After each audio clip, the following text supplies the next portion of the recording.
when I hit enter, you can see in the layer stack, it's created a new layer, and it's called a shape, and it's got another funny little, what do you call that?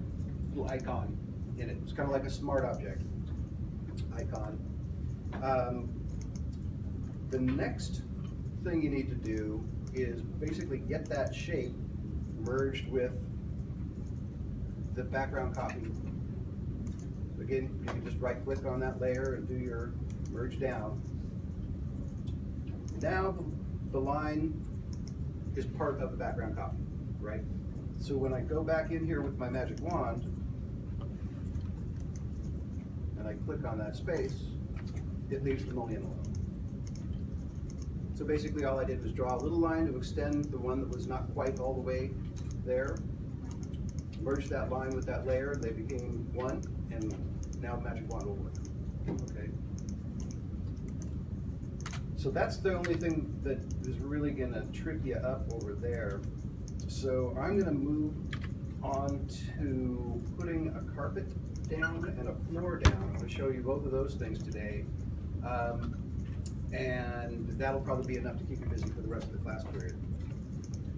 So earlier, I went out and found a piece of carpet. I just Googled modern carpets and went to images, found one that, made sure that I was looking for large files in the search engine, and downloaded one. And so it's already in my folder.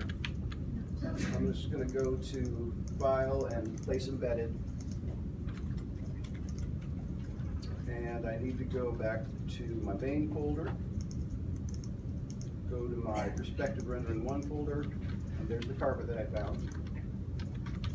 Choose that, put it in place. And remember, when you place an object, it comes in transform mode, right? So I can just kind of shrink this down, hit Shift and grab the corner. Okay, so I'm going to hit enter, place it in the rendering. Remember, it's also going to have come in as a smart object, so I'm going to have to rasterize it before I can do much with it. So I'm going to right click on it, rasterize. If I can find it, there it is. And then, with that layer active, I'm going to go up to the blending mode bar, where we found overlay and multiply in the past, and I'm going to turn on multiply so I can see the lines behind it.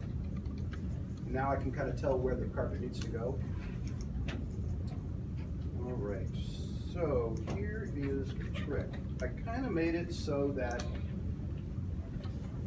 the size of the scale of my carpet is a little bit smaller than where I want the carpet to go, so that when I foreshorten it, it widens a little bit at the back, and it's going to get squeezed into the perspective that's in the lines there.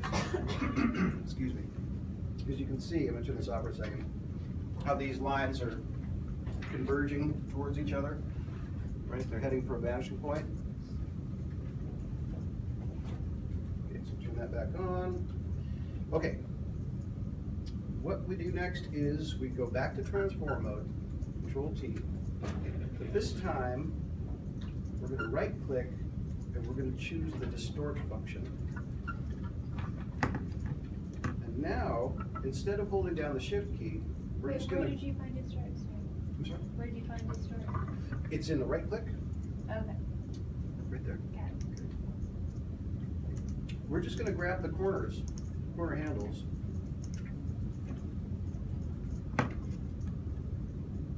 And we're going to start placing this on the floor.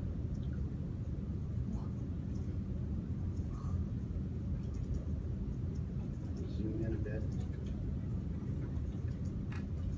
Scroll up. And it takes a little bit of thinking around to get it to where it's nicely laid into those lines. And back here in this corner, you can't really see where the carpet ends because the chairs are in the way. So you kind of have to use this line. And if we zoom in, you can kind of see the back line here. So I'm going to make sure that there's the line right there. And it comes over to that one like that. Back out a bit. Hit enter. And now I've got a carpet in perspective on the floor, but it's also all over my table and my couch and my chairs, right? So what I'm going to do next is go back to the layer copy, the background layer copy, grab my magic wand, and I'm going to start selecting the areas where the carpet is where it shouldn't be. Got some on the chair over here. If I zoom in a bit, you can see it's kind of on the leg of the chair too. Some of these lines are going to be just a little bit too tightly, too wiggly to use the magic wand. So you can go back to the polygon lasso tool, make sure it's on add to selection, and you can just kind of draw a selection with that. Back out. And I want to make sure that it's not on the back of the couch either, or on the table legs.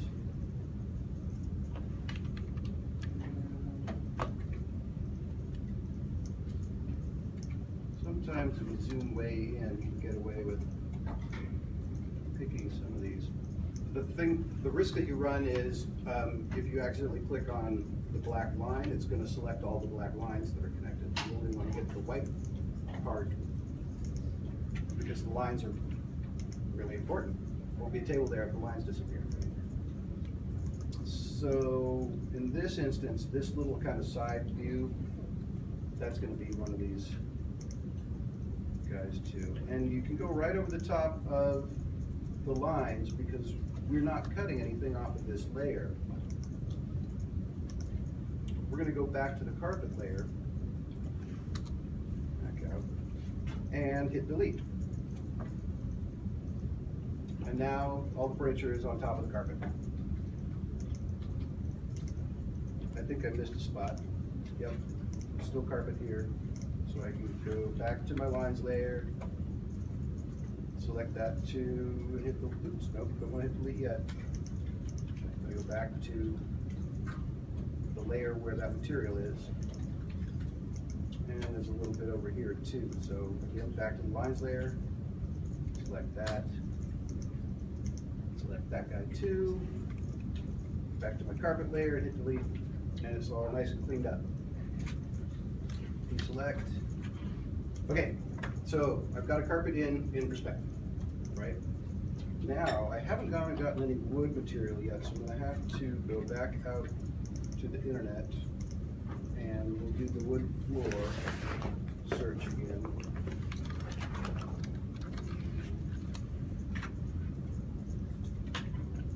And we'll make sure that we're getting large images.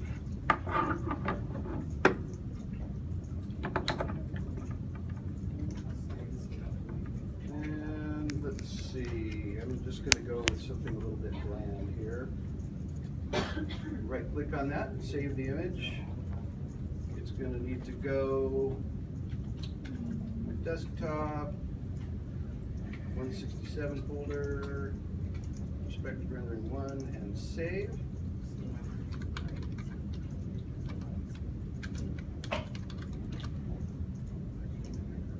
You guys got a question back there? You got a question? Yeah, I can't